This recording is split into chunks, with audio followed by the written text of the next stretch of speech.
Sa question kasi ni Sir Ralph, baka meron akong tamaan something dun sa aking previous job. Pero, pagiging honest na lang siguro, sir. So, siyempre po, 11 years kasi akong nag-work sa co-op as employee. Nag-start ako as yung pinakamababa po na position. Yes.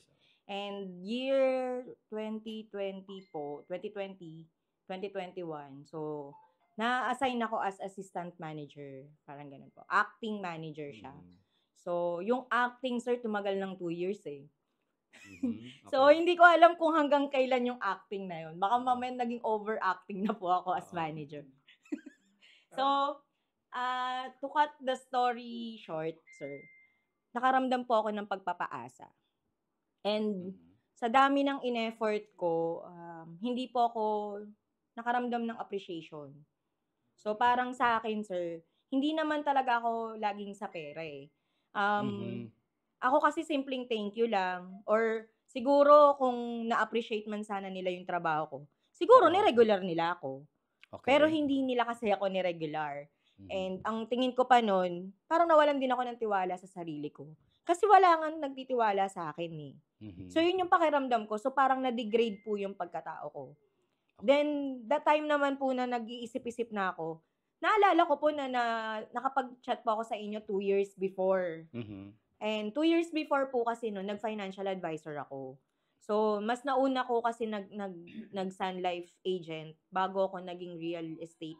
Pero talaga sir, ako, ang skills ko po talaga is selling skills. Mhm. Kaya nga po ako raketerang ahente kasi may business naman din po ako. Aside from work, meron Oo. po kaming small business.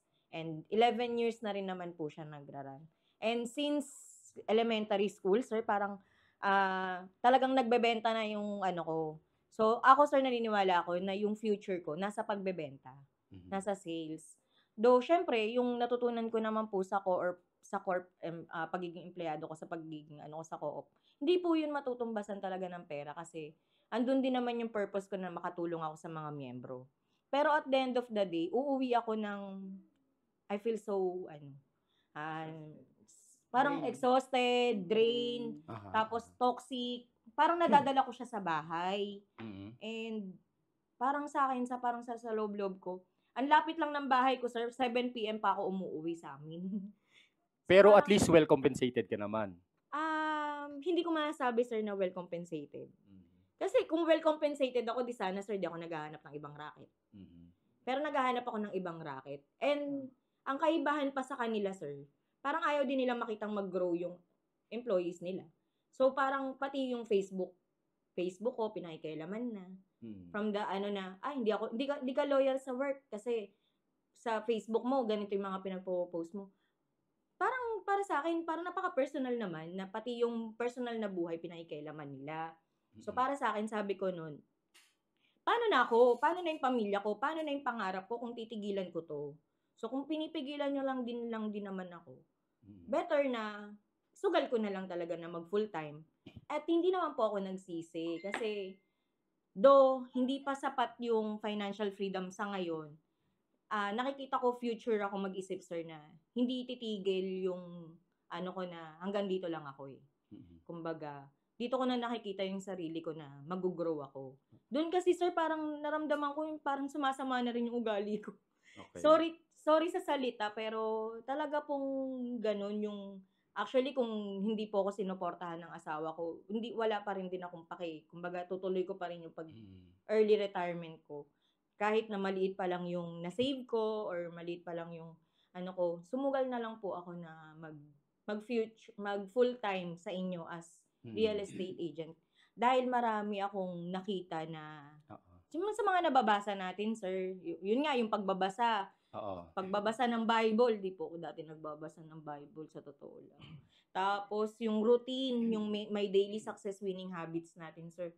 Do'n nagkaroon talaga ako ng habit. Tapos yung pinakamagandang-magandang reason pa talaga do'n, sir, nagkaroon ako ng oras sa pamilya ko. Mhm. Yung dati 'pag ano ng anak ko, may ganito yung anak ko, hindi ako makapunta, hindi ako makaalis, hindi ako makaano. Mm. Kahit nandun lang naman yung work ko. Pero hindi ko rin kasi natututukan ng ayos yung mga anak ko, sir. Follow-up question pala siya regarding dun sa pagpo-full-time mo 'no. So, alam naman natin sa real estate na kahit nakabenta tayo, hindi naman talaga immediate Mm. yung, commission or yung money na Opo. mare-receive natin 'no.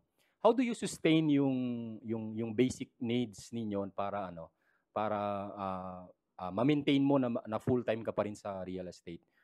Ayun sir, magandang question kasi baka mamaya kasi iniisip nila yung 'di ba yung financial may Ah, support naman pa rin po yung asawa ko. mhm, So may work pa rin naman siya, ta's aside po dun may business nga po ako. mm. So yung business ko po naman na yun, kaya naman pong i-sustain yung daily needs namin.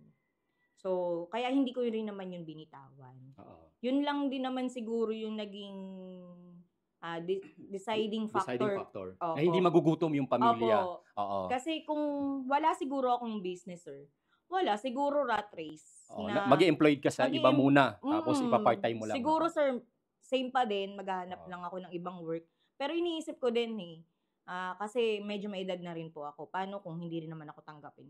oo, Tapos hindi rin naman po ako gano'n ka-fluent mag-English or oo, nasubukan ko rin naman kasi siyang mag-apply. oo. Oo, sinubukan ko ta's may mga lumalapit din sa'kin na insurance company, balik daw ako sa financial advisor. Mm. So sabi ko, hindi, ifu-full-time ko muna kasi gusto ko Oo, talaga pong isugal 'to. oo, all Kasi in. gusto ko talaga yung all-in. Kasi kung hindi ko rin ibibigay yung all-in, yung 10 times effort, Oo. wala. Kung ilan lang yung times ng effort ko, yun lang din ang benta ko. So, doon sa sharing ni Chef, ine-emphasize po natin dito na hindi naman po kailangan mag-resign basta-basta kapag po magre-real Oo. estate 'no. Kumbaga, meron ding mga determining factor, deciding factor like, yung basic needs ba masu-sustain kahit ikaw ay full-time at wala ka ng suweldo. Kasi nga, even naman po makabenta tayo sa real estate, may mga konting incentives, may mga AdCom, pero, may katagalan din po talaga yung mga releases ng commission 'no. Kaya ine-emphasize po natin dito na yung ating basic needs ay hindi rin po talaga ma-compromise 'no, kapag po nag-decide tayo na full-time.